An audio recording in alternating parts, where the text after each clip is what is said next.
Welcome to Kenton Teaches. Enjoy the video.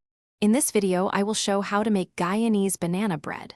First, mash 3 very ripe bananas in a large bowl. Then, add 1/2 cup of granulated sugar and 1/4 cup of vegetable oil, mixing until well combined.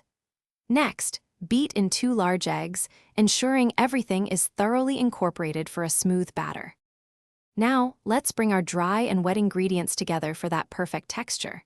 In a separate bowl, sift together 1½ cups of all-purpose flour and 1 teaspoon of baking powder.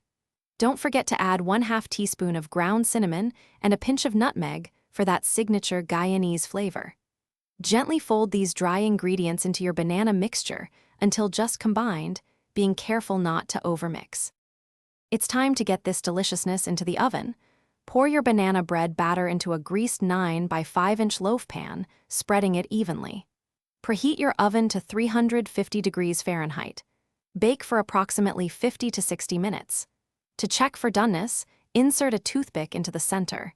If it comes out clean, your Guyanese banana bread is ready to enjoy.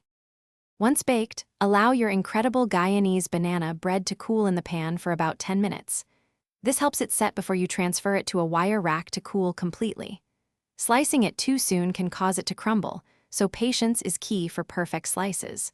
Serve it warm or at room temperature, perhaps with a cup of tea.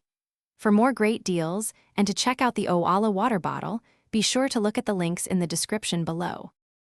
Thanks for watching. Please subscribe if this video was helpful.